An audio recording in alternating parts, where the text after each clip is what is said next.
Hi there, Josh from Copeland Technology Solutions, and today I wanted to talk about your meetings. Now, I know that seems pretty broad, but what I'm talking about specifically is the ability to change your meeting options in Microsoft Teams before you go ahead and even have the meeting with anyone.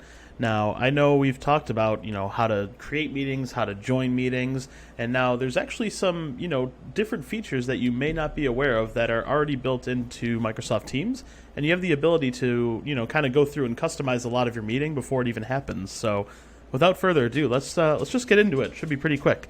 So you can see here I have my business proposal meeting. It's just a meeting that I have scheduled way out in the, not way out in advance, but I have it scheduled for tomorrow. And I wanted to go ahead and make sure that some of my settings for my meeting is the way I want them to be. So what we can actually do here is if we just go into the meeting, you can see kind of, everything that I have. We set the meeting, we set our attendees, we have the actual title of the meeting and everything like that. What we're most concerned about here is this meeting options. And when we go ahead and click meeting options, what you'll see is an internet browser window pops up. That'll be with your default browser, whether it's Edge, Chrome, Firefox, anything like that. Now what you can see in here is a bunch of options that can be, assigned to the meeting. Now we'll start off here. We have who can bypass the lobby.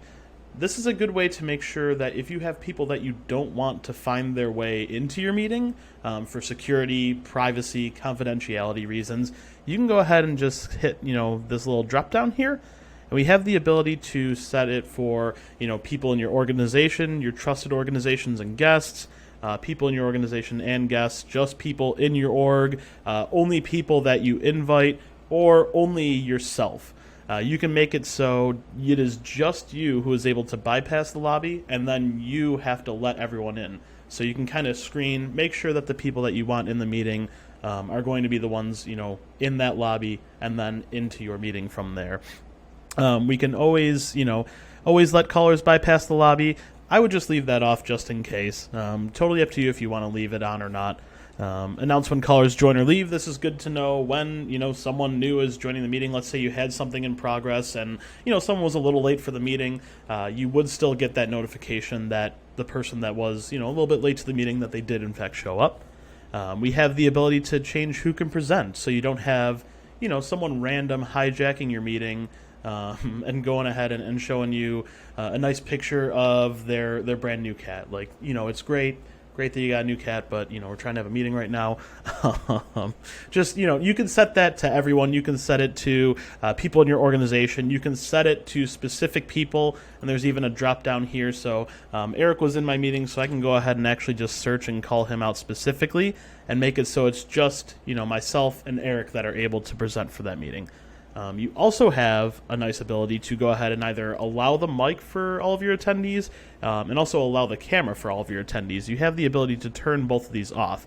So if this is going to be a meeting where you're more or less just kind of talking and everyone's supposed to be just, listening, no mics, no cameras, you can go ahead and turn those off. One of the newer features that Microsoft did, in fact, add to this meeting options is the ability to record automatically. Now, I know in the past we've talked about the ability to record your meetings and how they save, in Microsoft Stream or, OneDrive.